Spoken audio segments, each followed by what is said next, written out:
Welcome, everyone. You're in the right place, ready to demystify due diligence in smallholder supply chains for an hour, or try to anyway. We had something like 300 plus people register, so we knew this would be a topic that would get a lot of interest. We're really excited to talk about this today. Maybe we'll go ahead and get started so that we can get stuck in while people are joining. My name is Charlotte Opal. I'm the Director of Partnerships at Earthworm Foundation. Thank you so much for joining us today. I have a stellar panel to introduce to you in a second. Just to explain how the webinar is going to work, maybe borrow the housekeeping. So you'll see at the bottom of your screen, there's a chat window and a Q&A. So our panelists will each speak for a few minutes, and then they'll be free to answer questions in the chat and Q&A if they want to. And then we'll also take some of those questions at the end for a Q&A session. So please try to put any questions you have while you're listening into the Q&A, and we'll pull those out and try to respond to them live at the end. Or if the panelists want, they can also respond directly in there as well. And I think that was it. You can go to the next slide. I'll just explain how it's going to work today. So we have a really great panel of experts here, both practitioners and practitioners from all across the spectrum. So I have two colleagues here from Earthworm, Jerome Tokpa, who heads up our Africa region, and Jonathan Merker, who heads up our landscape program. For those of you who don't know Earthworm, we are a nonprofit headquartered in Switzerland, and we work with companies to protect forests and nature and help people thrive in their supply chains. We work quite a bit in the smallholder products we're going to talk about today. So we work in palm and cocoa and pulp and paper, soy, all kinds of different things. And to join the Earthworm team today, we're really excited to welcome Matthew Spencer, who's the Global Director of Landscapes at IDH, and he will tell you what IDH does. And also Pallavi Sharma from Global Rights Compliance, and she's our lawyer. So if you have questions, she might be able to try to answer them in the chat if you have technical questions. We're going to try to keep it not too technical today. We're all learning about due diligence approaches, and they're coming on fast in the regulation, and certainly people, I think, are swimming a bit in technical detail. So we're going to try to demystify it a little bit, try to make it accessible, and really bring in a lot of case examples, which is why we have Matthew and Jerome here, especially for that. And everyone is really concerned about the EU deforestation regulation, which has a due diligence approach embedded in it. But there are plenty of other regulations coming down the pike. So we want this to be a generic discussion about due diligence approaches through the EU CSDDD, or there's different laws in the US or all around the world. These regulations are coming, and so we don't want to get hijacked by talking just about the EUDR context. So we're trying today to be as high level as possible, generic in terms of due diligence regulations and due diligence approach. I think that's all I wanted to say.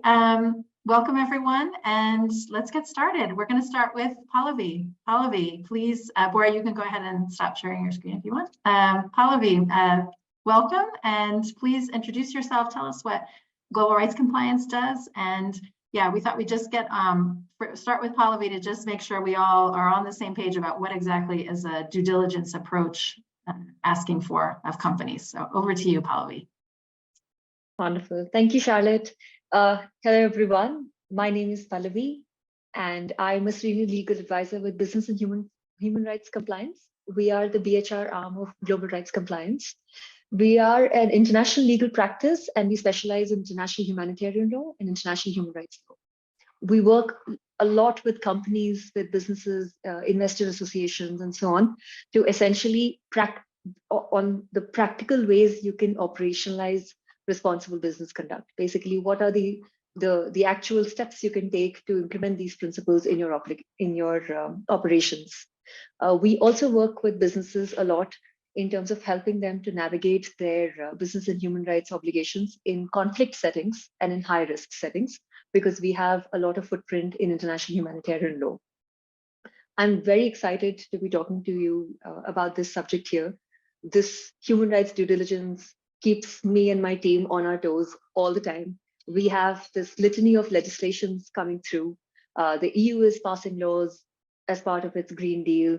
Korea has recently introduced a bill on business and human rights. So there's a lot of activity in terms of mandatory compliance requirements that we expect to see for companies on human rights due diligence in the next couple of years. So this is a really opportune moment for me to talk to you about this. So jumping right into it, I guess most of you already know what human rights due diligence is and why we should even bother with it, why we should even care about talking about it. But just to bring all of us on the same page, let me break it down for you. Human rights due diligence essentially is the process that ensures that your business operations do not impinge on the rights of the people across several different levels in your supply chains. This is the process where you identify what these risks are, you assess, you address them, you provide the mitigation measures, and then you essentially make sure that your business operations do not have a negative footprint in terms of human rights violations of the people it's interacting with. There are several technical approaches to defining HRDD and how to conduct it. But in my experience, most of these approaches, they converge on around 3 clusters of steps. The very first step is essentially fixing your top level policies, procedures, and internal mechanisms. By this, I mean that at your headquarters company levels, make sure that the policies you have integrate responsible business conduct within them and all the requirements of the legislations that they have to comply with. What these policies should be depends on the kind of work you do and the commodities you operate in. Just to give you a little example, if you work with indigenous communities, for example, then you should have a policy that talks about ensuring protection of human rights in terms of stakeholder engagement or free, prior, and informed consent. Similarly, you should have grievance mechanisms set up at your top level so that in case you receive a human rights violation complaint from the upstream segments of your supply chain, you know what to do with it, you know how to resolve it, you know what is the appropriate remedy for it. So the very first step, the first cluster is top level policy stuff, fix this. Moving on to the second cluster, this is a really important one. This is where you actually assess what is the potential and actual impact of your operations on business, on human rights of the people, and what are the risks involved. Now, what these risks and impacts are, it definitely depends on the kind of work you do and the commodities you work in. Just to give you an example, if you are an agro business and say you're sourcing spices from India, most likely there could be issues of child labor and forced labor or occupational safety and health in your upstream segments in the farms that you're sourcing for. So what are these risks will depend on the type of business you conduct and the commodities you're working with. This is an important step. Here you essentially engage with as many actors as you can at different levels of your supply chain to understand what the real meaty issues are. And once you've identified the risks and the issues, you set up an order of priority and severity in which they should be addressed. More often than not, companies do not have the financial or the personnel capacity to address all the issues all at once at the same time. That's why we rank them in order of severity and urgency to be addressed. This brings me to the next step, which is essentially addressing these violations once you have identified them in your supply chain. I generally advise companies to look at 2 factors. One, have you caused this violation directly or indirectly? To give you an example of a direct violation, say you are a coffee estate and you refuse to hire people from a certain commodity, from a certain community, or you refuse to hire women workers. These are discriminatory policies that directly impinge upon human rights of the people you are involved with.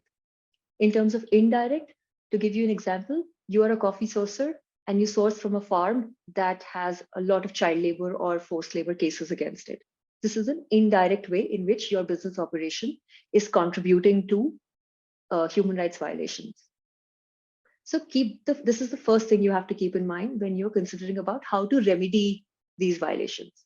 The second thing, and this is a really important point, you have to consider that the remedy that you suggest or the way you're mitigating this human rights risk or impact should not further harm the people whose rights have been violated.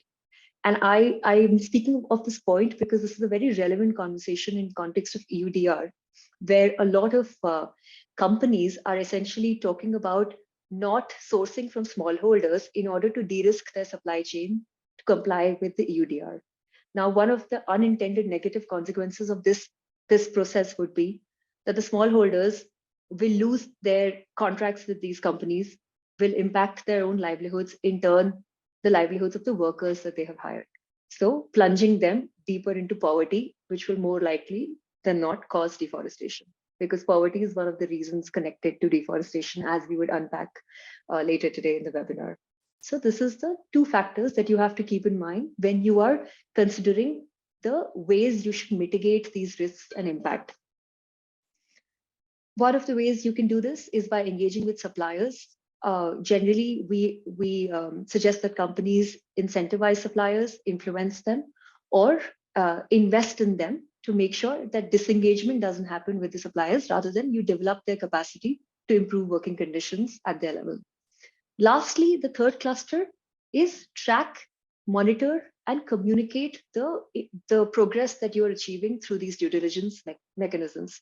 Since you can't do everything all at once, it's important that your stakeholders know of the small steps that you're taking in terms of improving the impact of your business, or rather reducing the impact of your business on human rights of the actors that you're involved in. So I'll stop here now in interest of time. If we get more time later towards the end of the webinar, we can unpack how human rights due diligence is addressed across various legislations that are coming up. Over to you, Charlotte. I'm going to stop now. Thanks, Pallavi. Yeah, go ahead, Bora, and we can share slides. So thanks for giving us the overview.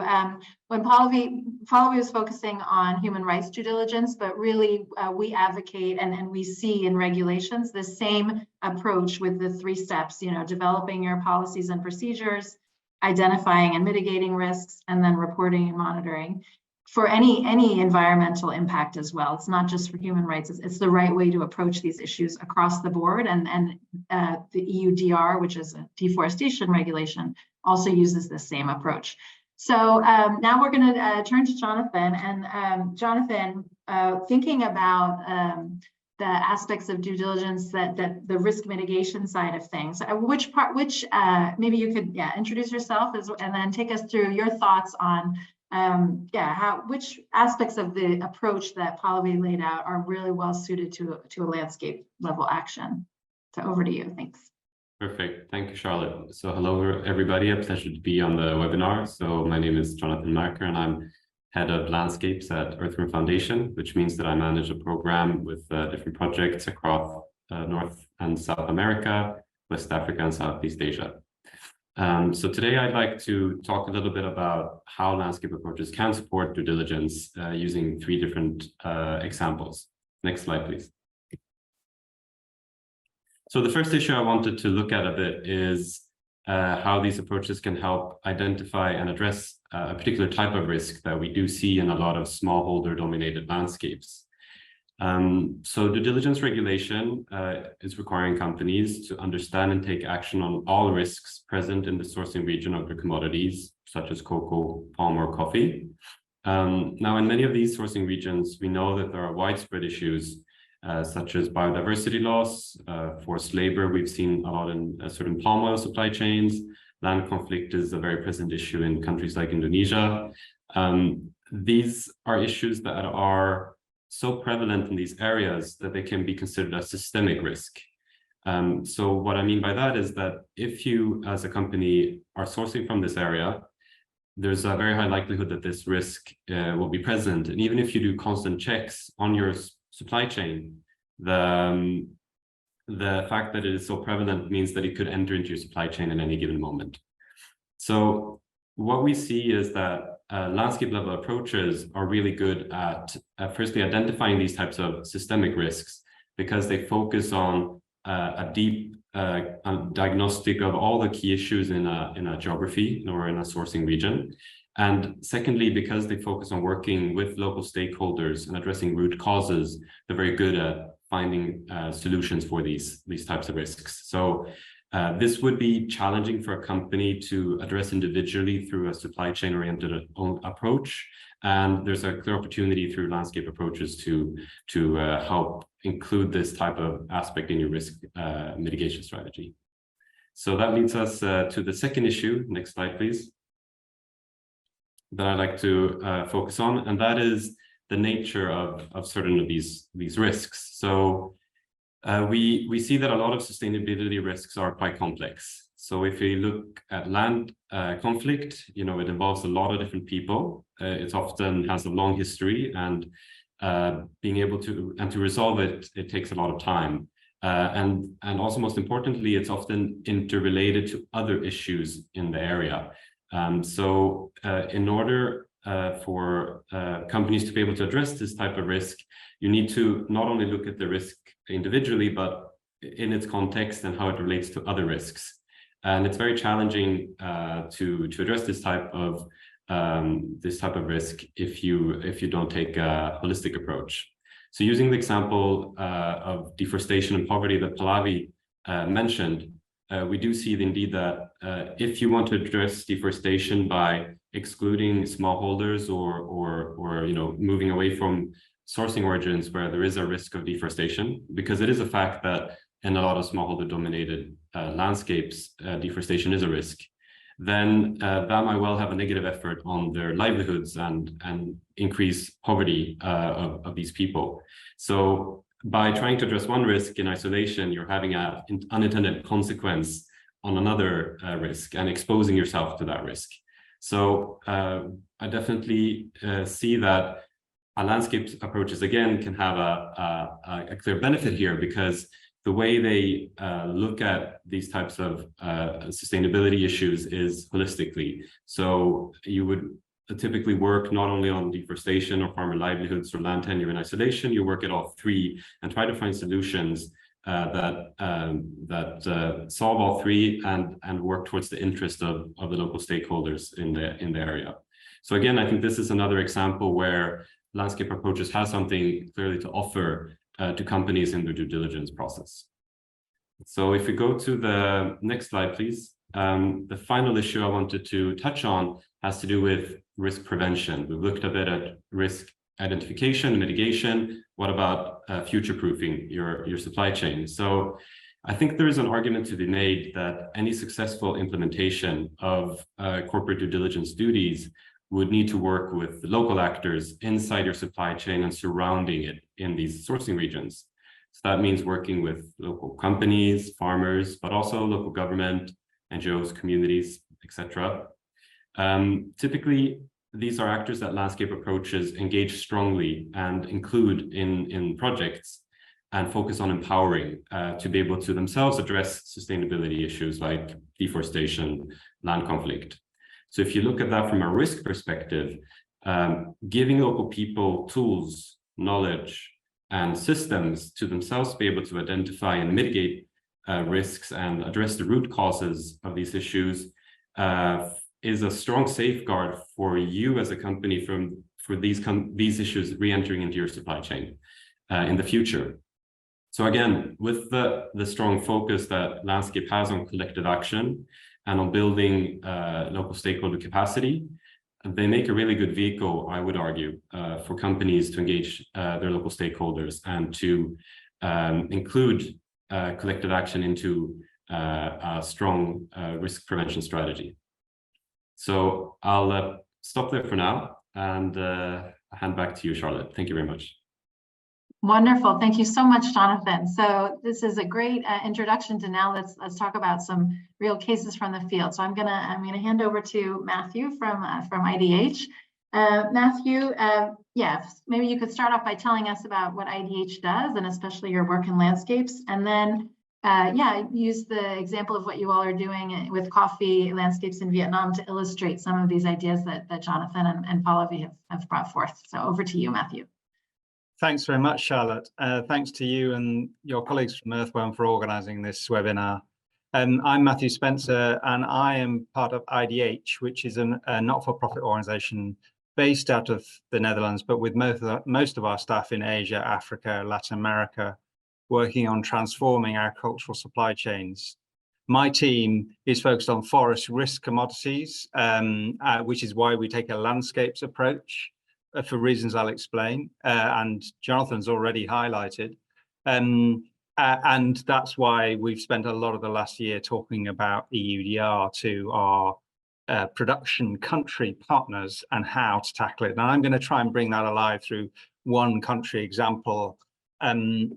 So let me kick off. This is Mrs. Ngong from the Central Highlands of Vietnam. She's one of 25 million coffee farmers in the world, smallholder coffee farmers.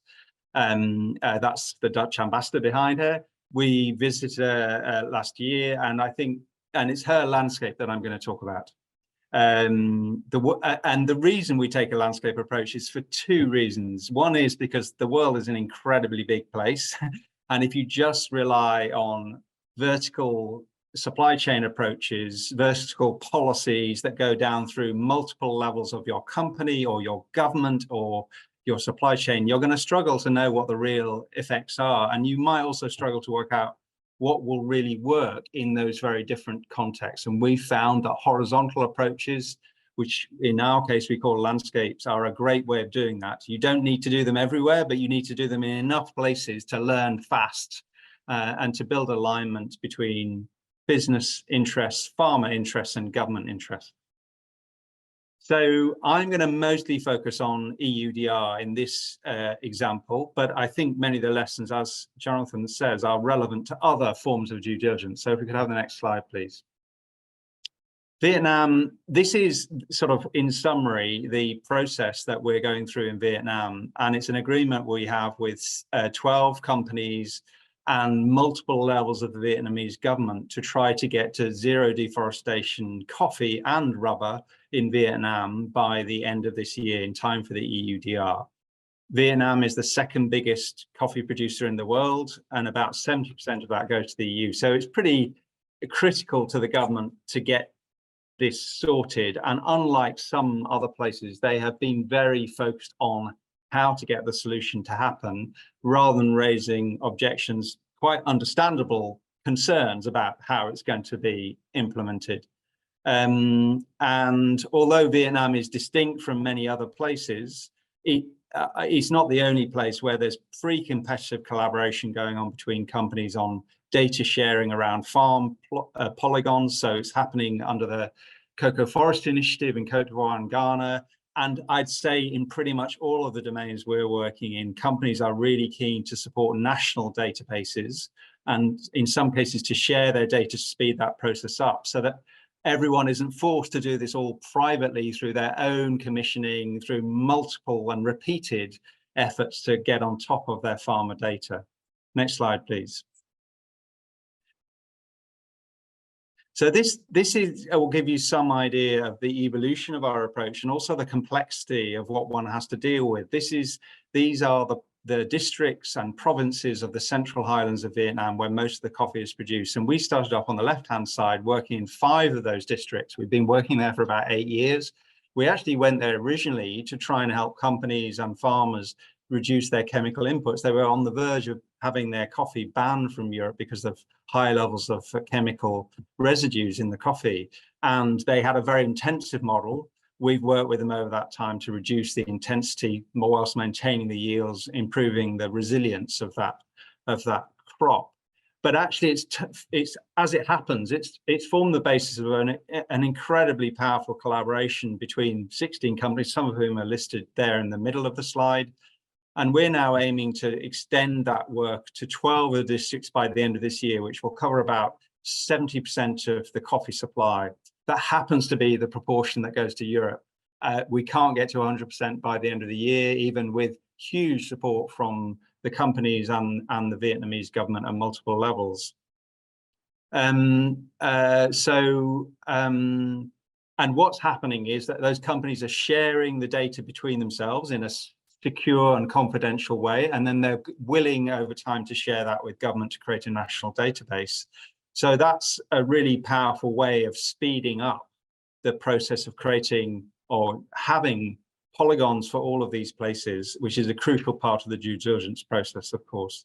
And we aim not just for it to be a collaboration that achieves better data collaboration, but also proves traceability. And I'll come to that in the next slide.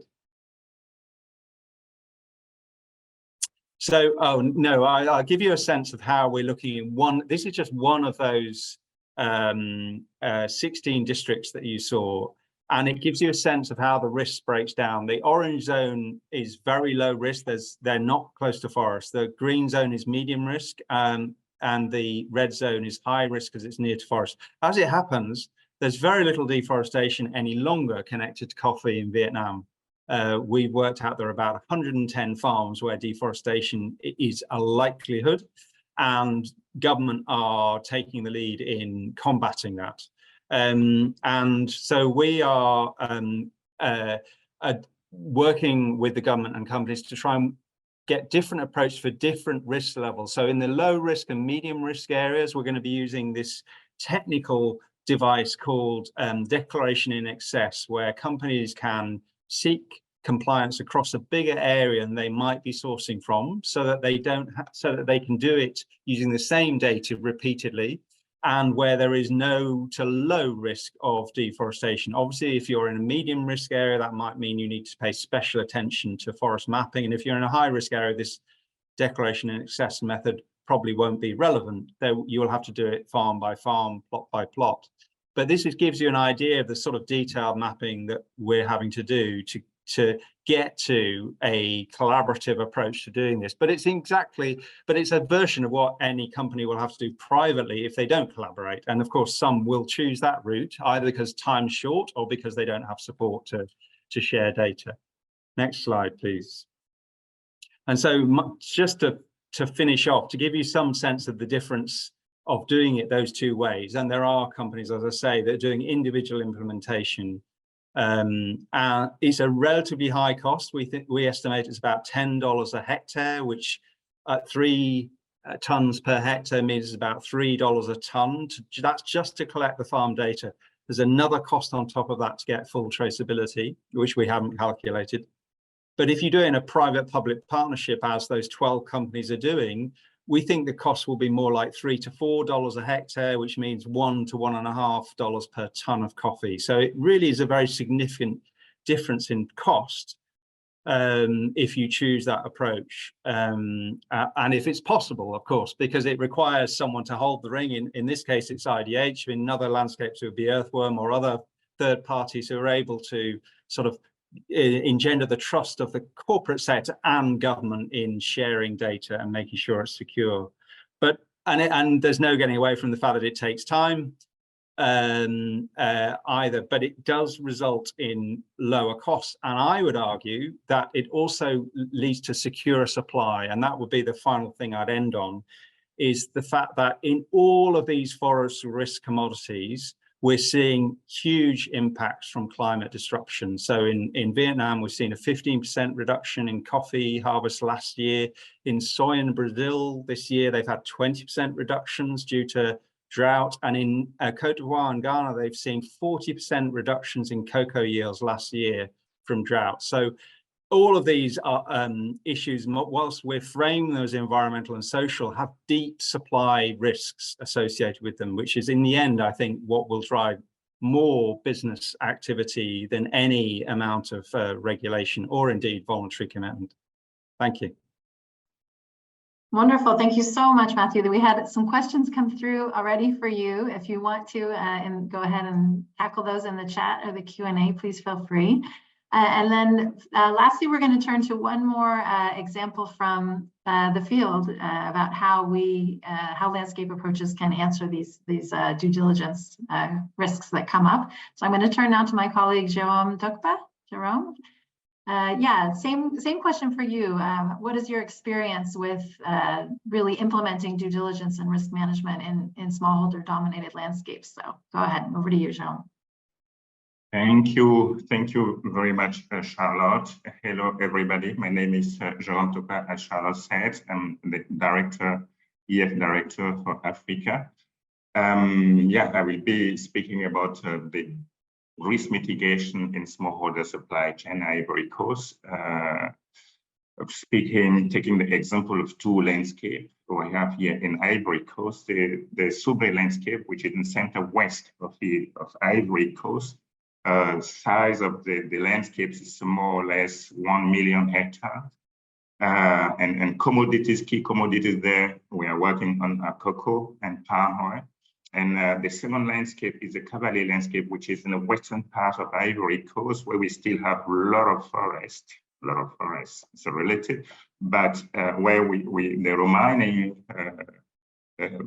forests are there, Ivory Coast forests are there, and we are working mostly on forest, but also on cocoa and rubber. And the size of the landscape is 144,000 hectares, of which we have 53% of forest.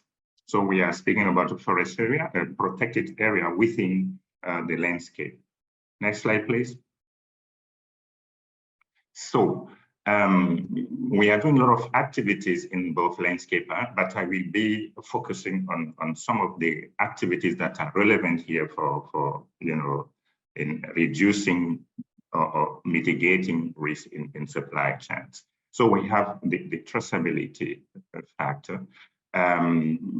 We are mapping and also learning to cooperate with our partners on the ground how to map cocoa farms, palm farms. Idea be that they know exactly from where the cocoa beans are coming from, where the fresh fruit bunches of palm are coming. That is important. The second aspect of that is really to connect with the land authorities in Ivory Coast. So having the first map showing them where the plantations are can help them to locate also, because their land authorities are sitting, some of them are sitting in Abidjan, some of them are sitting in the region. So for them to know better the location or the map of the plantation, we're providing the map as well. And also it's allows us to see or to sensitize the farmers about, we have the farm, here is your farm, the polygon of your plantation, and here around you have protected area. So we ensure that the palm or cocoa plantation are outside protected area, or if they are inside, then mitigation measure will be taken. Next slide, please. So some of the example, additional benefit we can have from having the polygons of the plantation. What we have seen so far here is most of the farmers don't know the size of the plantation, whereby sometimes they are acting, occasional workers to work in the plantation, because the average age of the farmers here is about 45 years.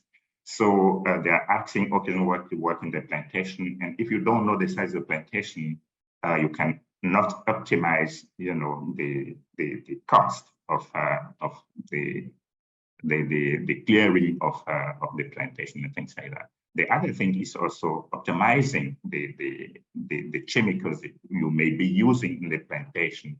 If you don't know the size, then you may be overusing or underestimating the volume of pesticide you have to use in your plantations.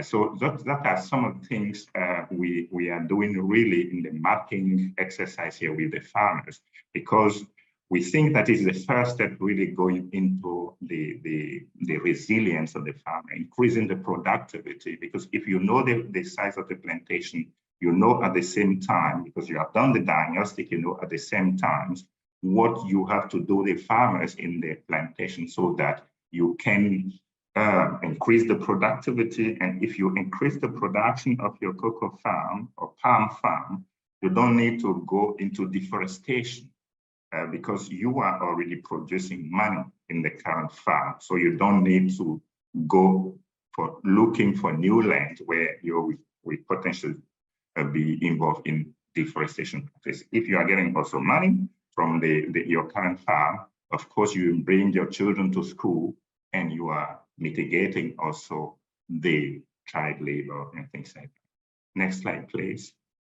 Speaking about child labor, what we have done so far in both landscape is to go into kind of diagnostic related to child labor, working with ICI, International Cocoa Initiative. And what we have seen we have seen two aspects. The first aspect is the proactivity, and the second aspect is reactivity. The proactivity is we have seen in the supply chain that some of the farmers are not bringing their children to school because they don't have birth certificate, or they are not taking part of exam because they don't have birth certificate. So what we have done so far is to identify really all the children that do not have the birth certificate, and in some cases help them to get the birth certificate, but also proactively getting them, getting the authority in the region, in the department, involved in the issues that we are facing in the different landscape, for instance. So you can see here some example of, distribution of birth certificate that we initiate in the Cavalli landscape, for instance. Next slide, please. So the other aspect of what we are doing, for instance, in the Cavalli landscape is, land issues related to illegality, for instance, because we have some protected area, the Cavalli National Forest, which is a protected area. You have farmers who are inside, and the idea here is to get them outside of forest reserve so that they can be legal, or they can have legal cocoa. The good thing here is that they have the plantation outside at the periphery of the forest reserve, and they are looking for plan B inside the forest reserve, because they are thinking that, they are not thinking the productivity decrease at the periphery, so I'm looking for additional land. So what we are doing actually with them is to involve more them at the periphery of the forest reserve on maximization of the productivity, on agroforestry system, on snail breeding, for instance, because not everybody needs to be farmers today. We can bring them, getting them in alternative activities like snail breeding and things like that. So it is some of the things we are doing actually with the community, with the cooperative and some traders in both landscape here in Ivory Coast. Thank you very much. Great, thank you, Jerome.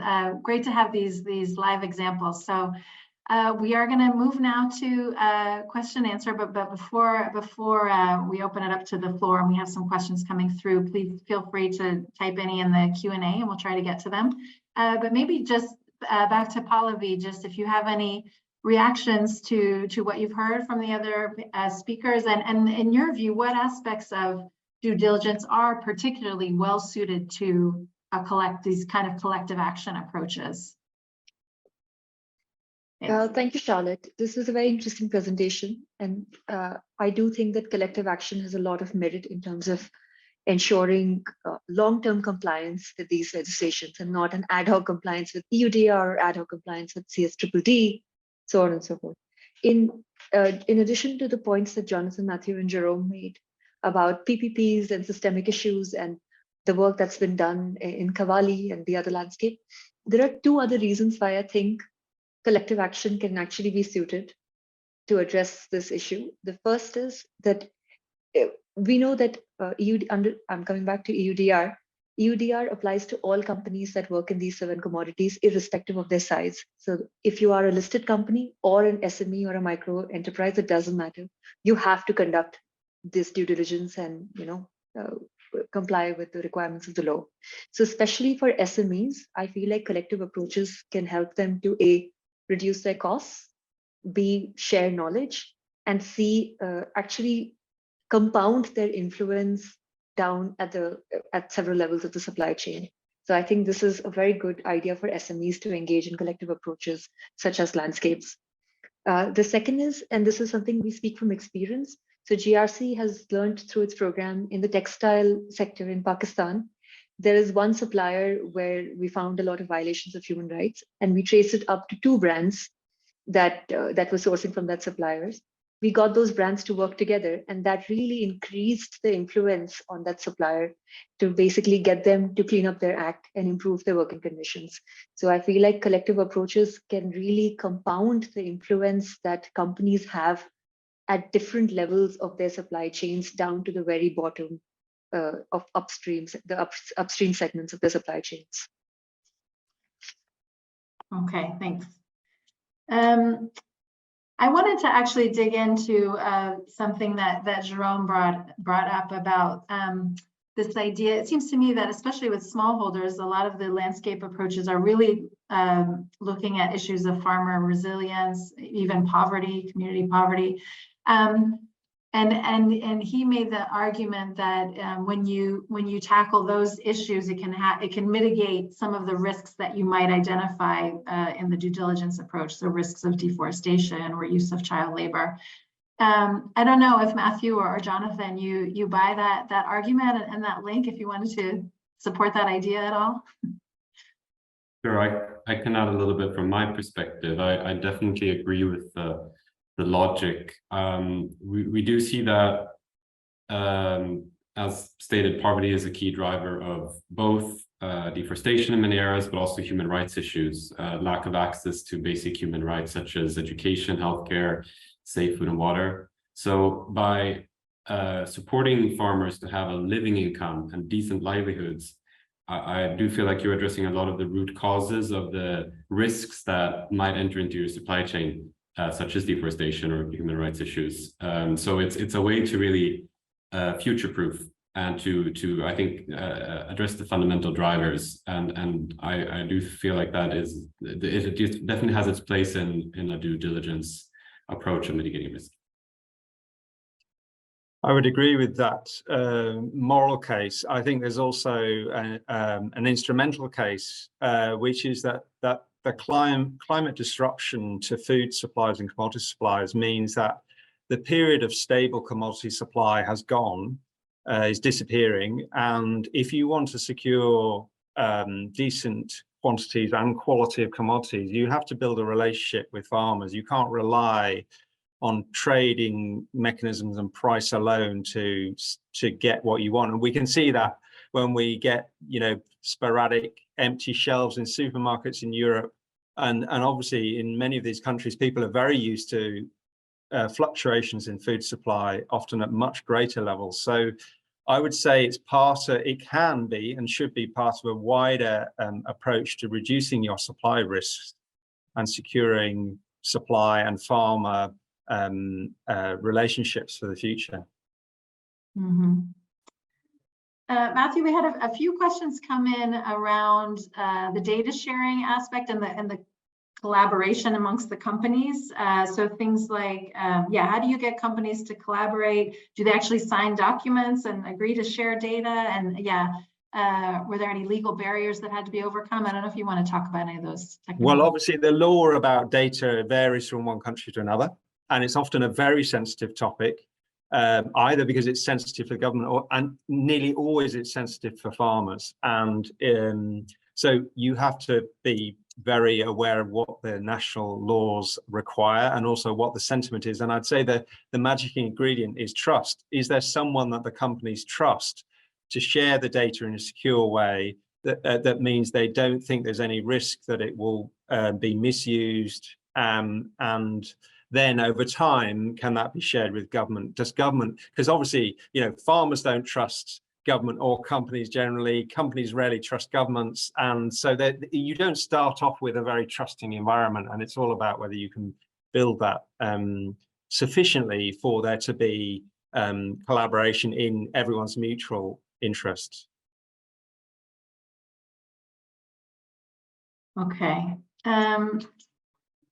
I wanted to come, back to this idea. Well, I think there's some fear that when companies do a due diligence assessment, that second step of a risk analysis, they want to de-risk. Pallavi brought this up at the beginning.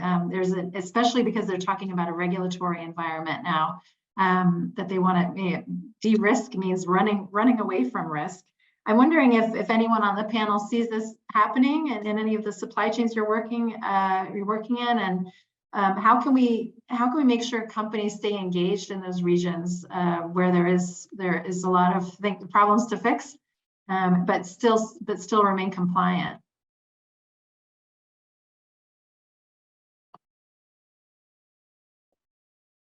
So Yeah, Pallavi? perhaps I can just I can give an example. If this information is in public domain, Golden Agri Resources, which is one of the biggest palm oil companies, they recently released a statement where they said that Europe is an important market, even though it's just 15% of their total share. So immediately they would be sourcing from their own vertically integrated plantations, which are likely to be compliant with the EUDR already. But in the long term, they cannot completely eliminate smallholder suppliers from their supply chain, because where would they get the necessary produce from? So I don't think it's an option to completely stop working with smallholders to de-risk. I think some companies might do it immediately because the EUDR deadlines are so close, but they will have to eventually come back to future-proofing their supply chains, as Matthew rightly said. So I don't think there would be a possibility where nobody would work with smallholders, because they have to. I think this is a risk, Charlotte, and I know that the European Commission are worried about this. I just say that our experience of palm is slightly more promising. We feared that many companies would depart palm landscapes, particularly those close to forest where there is some deforestation. It hasn't happened, and indeed the reverse is happening, as I hope Earthworm are experiencing as well. There's increased company interest in landscapes approaches rather than decreased interest. And some of those landscapes are set up precisely because there is a risk of deforestation, and we're trying to get on top of it. And I think it obviously why that's happening varies from one place and commodity to another. But in the case of palm, that there are so many mills, palm oil mills, that are under capacity, and the shortage of palm supply means that companies are interested in landscapes approaches because they need to work with smallholders to get more supply. And even if it's not going to the EU, it's just helping them supply NDPE palm for the Asian market. They feel the need to work with smallholders to get that supply, and working in a landscape sort of in a crowd, if you like, with some protection and confidence about the risks makes them feel more comfortable. So we've been surprised by how much demand there is in Aceh in North Sumatra, for example, where we're concentrating a lot of our work, or to go to new districts and set up new landscapes, because they're there, they want the supply, but they want to work on deforestation alerts together. They want to share data together, and they don't like doing it alone. Well, that's great to hear. Yeah, I think in certain supply chains it's impossible to just buy from large plantations. Palm is an interesting one because there is quite a big volume from large plantations. But good to hear that if that is happening, we don't think it's permanent. Actually, maybe to bring it really practical, maybe to you, Jerome, there were some questions here about, what do you do when you find, let's say you're a downstream company and you find out that one of your farms that you're supplying from is in a protected area or has child labor. Maybe you could talk through, those real scenarios. What happens when we find these non-compliances? Yeah, thank you, Charlotte. I was trying to answer to Jerry there on the chat. I think in Ivory Coast, we need to differentiate between different categories of protected area. We have the national parks, we have the natural forest reserve, and we have the classified forest. And the national parks and natural forest are no-go area, so you should not be inside. And when I take the example of the Thai National Park, you have zero harm inside, okay? And we are working at the periphery in the Subre region. Subre is at the periphery of the forest, the national park. We are working really with the farmers and also with the OIPA, which is the office, Ivorian office for park and reserve, to avoid that people go into the forest, the national park, national park. On the classified forest, you have three categories. You have the category 1, where you have 75% of preservation of the forest inside the forest, the classified forest, then it is seen like a national park, so no-go area. If you it is a category 1. Category 2 is between category 2, category 1 and category 3, which is 25% of preserved forest. It means you don't have any forest actually anymore. It is highly degraded. So it is tolerated that you plant cocoa inside. It is from the law, the forest law in Ivory Coast. So legally you can take cocoa beans from the category 3, the cocoa from category 3 forest, classified forest. It is legal. So what we are provided, we are respecting the management plan of the forest, the classified forest. So as you can see, we have to work on the legality of that. You are in the forest reserve is category 3, then you can be there, but you are doing some agroforestry system. You are respecting the legality of having plantation inside there. And if you are in category 1, then we have to coach you so that you can go outside. It is the same thing we are doing in Cavalli. Cavalli, they have to move outside from the forest reserve. And what we have there so far is we are a little bit lucky because the forest reserve planting, the forest reserve plan B, plan E is at the periphery, but because the productivity was very low or is very low at the periphery, they move into the forest reserve where you still have forest and fertile soil, of course. So what we are doing with them is to work a bit more on the soil at the in the plantation at the periphery of forest reserve so that we can maximize the productivity. Mm-hmm.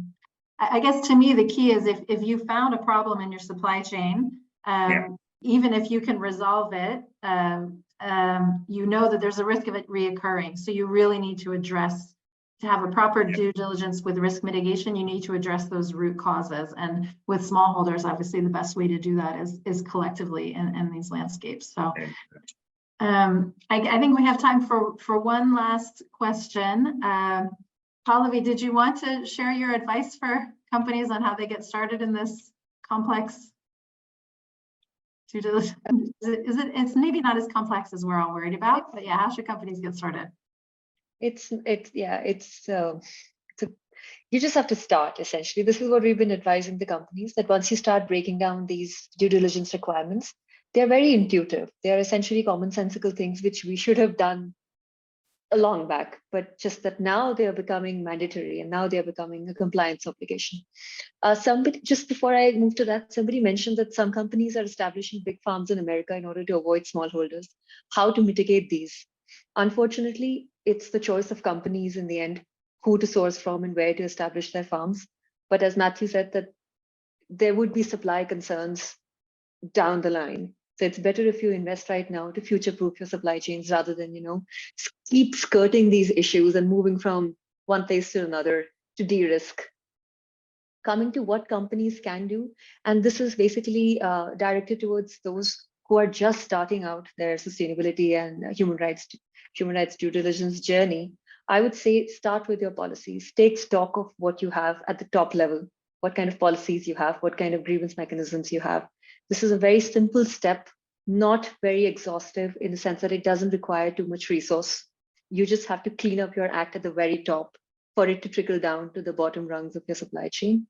The second is, I would say, map out your supply chain in as much detail as you can. I understand that this is easier said than done. I have been working with companies and it's a bit of a nightmare to map out fragmented supply chains, but see the extent to which you can get. See how far you can get in terms of mapping your supply chains. See the actors who are at risk. The third thing I would say, map out who's supplying to you and what are the vendor contracts you have with them. Look at your contracts, set an onboarding process for your new suppliers so that now on, you can make sure that the suppliers you're onboarding are compliant with these XYZ requirements that are being put on you. And lastly, I would say have a grievance mechanism in place, because should a violation be reported to you, you should know what to do with it, how to resolve it adequately in such a way that those whose rights have been violated actually get a remedy out of it. So this is, again, a very simplified way to just get started to think about these issues. Yeah. Okay, great. Jonathan, did you, or any of the others, is there anything that you wished you had shared that you forgot to share? Any last points for anyone? Well, I guess as most of us on this call are focused on European demand, it's worth also just highlighting the fact that, and both Jerome and I have been talking about cocoa and coffee. Those are the two key crops, certainly in relation to the EUDR, where you can't avoid smallholders, where there is huge poverty and risk, human rights and deforestation. So, you know, they're not all equal, these commodities, and Europe has a particularly important role in those two because we're still the dominant market for them. In others, we are much smaller and less important these days.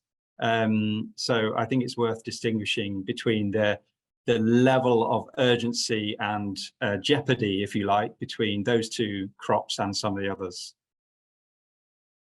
Yeah, and I've appreciated hearing the examples about how we can really drive change in a pretty fast way with those crops, especially through landscapes. Jonathan, did you want to add anything? Yeah, maybe just a final comment from my side, and I hope that through these examples and you know, the different aspects we're discussing, you know, companies can see that there is definitely a way forward where collective action and working with landscapes is a way that you can work on due diligence, which might not on the face of it seem like two different concepts that work together, but that really we do believe that this is central to a successful long-term approach. So I would just thank everybody for the perspectives that I gave. So thank you. Yeah, great way to end the session. Thank you. Thank you to my all-star panelists. Thank you to all the great attendees who asked all these great questions. Hopefully we got them answered, and we will share the recording and the PowerPoint with you via email in the next 3 days or so. Thanks, everyone. Have a good afternoon or day or night. Thanks. Bye.